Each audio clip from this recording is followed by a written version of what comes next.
So when I first learned Fusion, the dude made a lightsaber, and I didn't think that was very educative. And the second dude made a bear keychain, and I thought that was a lot better. So that's what we'll try to do today. So all of you guys should go to first press Control S and save it as bear keychain. And then the hardest part of CAD really is just understanding or thinking about how we would deconstruct different objects into really simple shapes, right? The actual CAD process is really straightforward because they've made it so straightforward for us. But we need to think about how we can break complex shapes down into really simple shapes. So let's start by creating a sketch. And when we create this sketch, we need to choose what plane we're going to work on. Let's work on the XY plane, which is a flat plane. And now we see that we have access to several tools here. If we press create, we have access to lines, rectangles, a bunch of different shapes, right? So I'm going to give my bear a circle head. So I'm going to press circle. I'm going to select the point, the center point. I'm going to draw out, right? So let's just say I want to set it to the 50 millimeters. And there we go. We can see that my sketch right now is blue. And what that means is it's not fully constrained. And when a sketch isn't fully constrained, that means there's variables that allow it to move around. Maybe I didn't set the radius or something like that. But it's really important that our sketches are constrained. And what that means, it's fully defined. All dimensions are fully defined. So the issue right now is I haven't set where I want the center point to be. So just to demonstrate what fully confined means or fully defined means is, let me set this out and let me define, I want it to be 75 millimeters from the origin. So now let's see what my issue is. It can still rotate. So there's a lot of ways we can fix this. Kevin, I have a question. How do you like add a dimension? Yeah, that's a great question. So the easiest shortcut we can do is press D on your keyboard and then press where we want to define the points from. So we're going to define it from the origin to the center of our circle, and you should see a line pop out like that. And once we click again, we place it, and then we specify the value, right? So it's still not constrained because I can rotate around, right? I can rotate around this origin, or I can move it around here. So another way, so what other axis do we need to define it from? Right, we've defined it from the red axis, which is the x-axis, but what other axis do we need to define it from? Y. The y-axis, perfect. So I'm going to do that just to demonstrate. Typically you wouldn't do that, but I'm just going to find it. Right, so same process. I'm just going to set it as 50. And now the sketch is outlined in black, which means it's fully defined. So now I can't move it around, which can be a good thing, can be a bad thing in certain situations, but typically you want your sketches to be fully defined. Now let's make the body. Since I'm lazy, I'm going to make the body also a circle. Actually, yeah, I can do a circle for now. It'll be a little chunky. Right. So see how it's still blue, or the sketch is still blue, means it's not fully defined, but I might want to move this around later, so I'm not going to define it fully yet. Is everyone following along so far? All good? On shape people, are we good? 2 circles.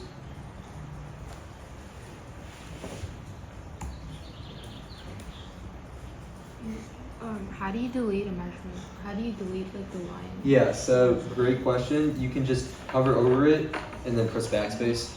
Hover over it, click, and then press backspace.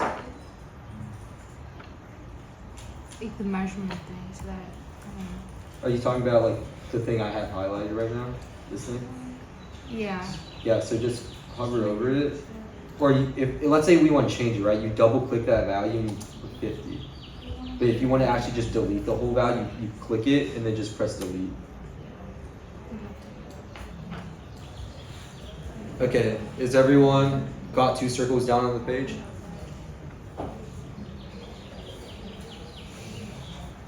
All good? At least from my point of view, I think everyone has 2 circles on the page.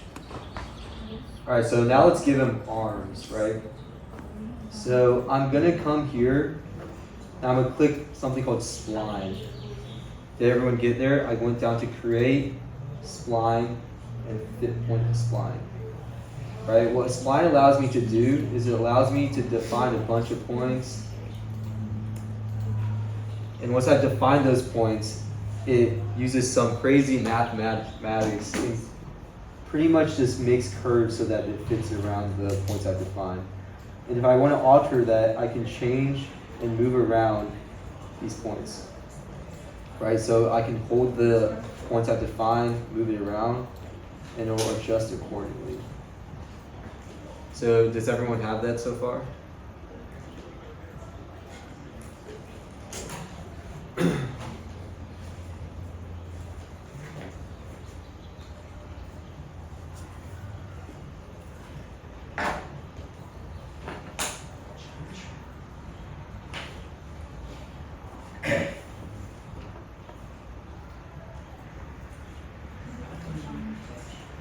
Alright, from my point of view, it looks like so far so good. So what I'm actually going to do now is, I don't like how this looks. I want my arm to be on the inside. So I'm going to click here. You just click the sketch or the line you made, press delete, and we can get rid of that. And I'm going to put my arm, same thing, just on the inside now.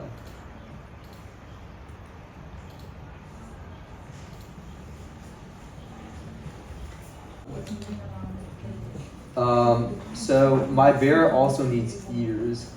So I'm gonna come in here. Ooh, that's too big.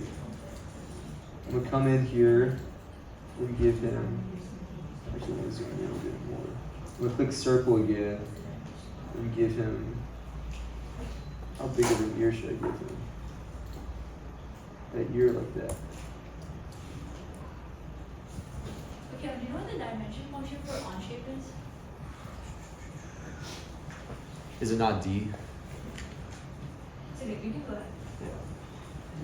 ahead. And one thing that you should notice is I clicked this center point to the outside circle, right? So now it's constrained to following around that path. You guys don't have to do the same thing, that's just something I chose to do. And now let's give him little feet. So I don't want to give him circular feet, I'm going to give him an elliptical feet, or an ellipse. So similar process, go to create and press ellipse. And we're just going to create, it doesn't really matter initially how we do this, I'm just going to arbitrarily place a point. So with an ellipse you're placing the major and minor axis. Remember, it's not that important initially how we place it, we can edit it later, which is typically a lot easier. And I'm gonna adjust it so it looks more size appropriate.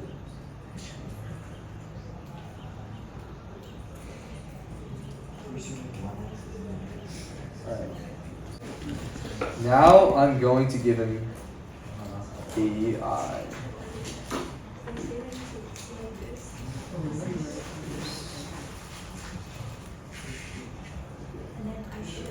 So once again, I'm just gonna give him a circle eye. I'll put it. Oh, actually, one thing I forgot to mention is let's go to trim real quick. It should be under modify, and I want to get rid of this part that intersects in, right? Because that's not part of the ear. So once again, trim, and trim just kind of detects where points or curves that hit other points are, right? So for example, I can trim this part.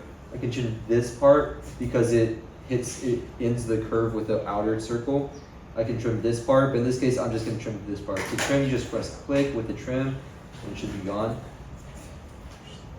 Right, so now I'm going to go back to my circle, and I'm going to give myself a little eye. Right, doesn't really matter where you put it, just like whatever you guys want.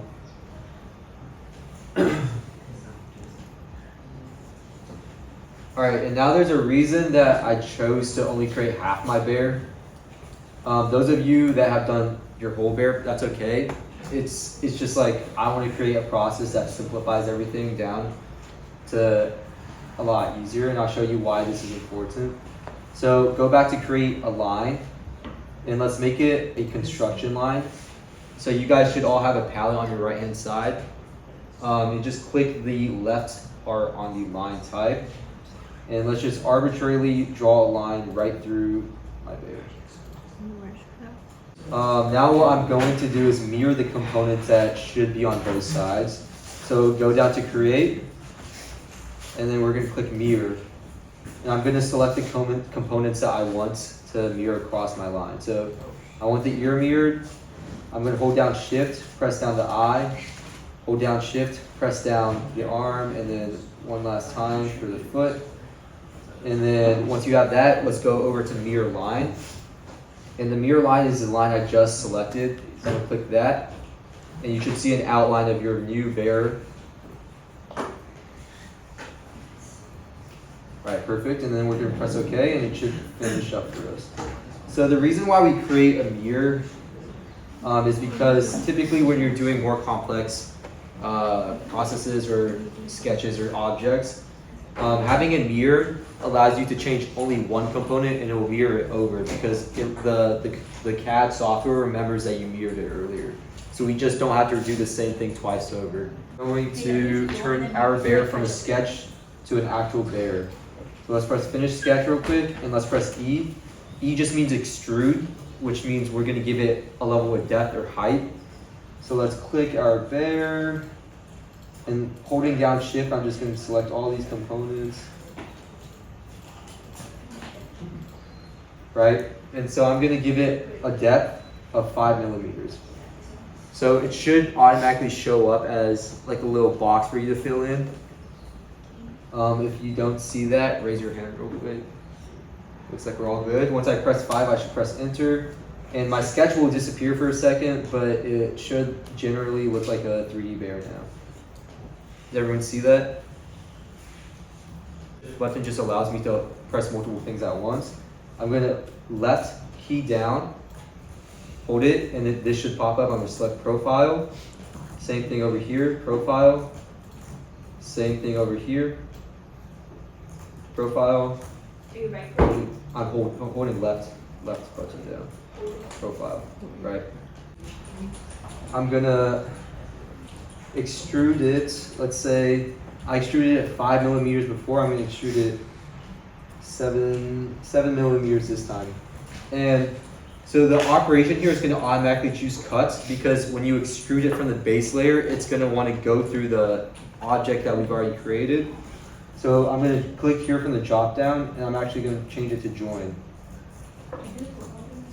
And once you have done that, just press OK. And now if I turn off my sketch, the details are starting to come in. I can see that it now has eyes and arms. And just for the sake of it, I'm going to do the same thing I just did, just now with the little feet.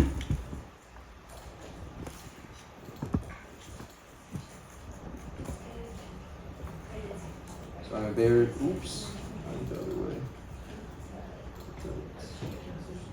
So once again, I'm selecting, shift down, left button holding to get the profile. Once I selected both of them, I'm extruding it 7 millimeters this time to go above the base layer I've created. And I'm going from operation. Yours will automatically say cut because it's trying to go through the original body we created. We need to click that and press join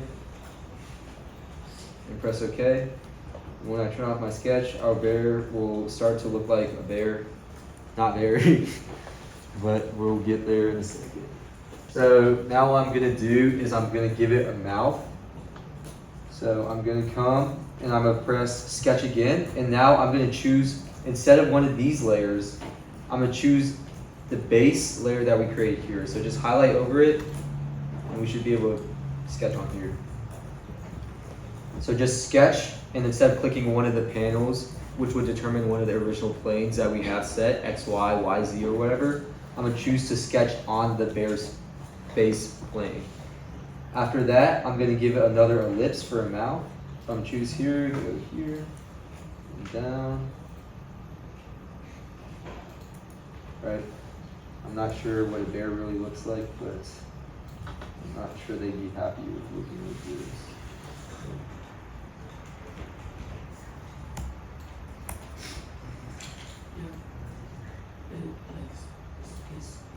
I'm gonna extrude this by pressing E again, pressing that. I'm just gonna press 2 millimeters. And then this time you'll notice that instead of a cut operation, it's automatically gonna do a join operation. Because when we raise it from the base layer, we're not cutting into any objects that we've created. So you'll see here it automatically says join. You press enter here, and my bear will have somewhat of a nose. What I'm gonna do now is create a keychain or a keyhole for my bear. So I'm gonna press top here to get into the top view mode. You guys don't have a mouse, so it's kind of hard to show you the shortcuts, but the top here shows me the view diagram that I can move around in. So like if I press home, it will show me like the diagonal home screen. If I go to top, it shows me from the top view and etc. So we're kind of short on time here, so I'm going to show you all how to make the hole now. Go to sketch again, and now we want to create the base layer again. So choose the origin of the XY plane. So I'm going to click that. And I'm going to come here. Oops.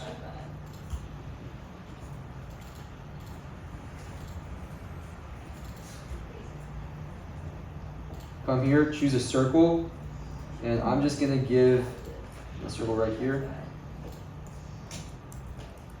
Finish that sketch.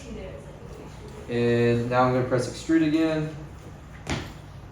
And one thing I can do is instead of pressing 5 again, I can tell it to extrude to this surface by clicking onto the base surface, right? So it should automatically go up. And you should notice that it wants to cut it again. And why does it want to cut it again? Because when we extrude it, it goes into an object that we've already created. So instead of cut, let's make a join. So now it looks a little odd, but I'm gonna go to my solid.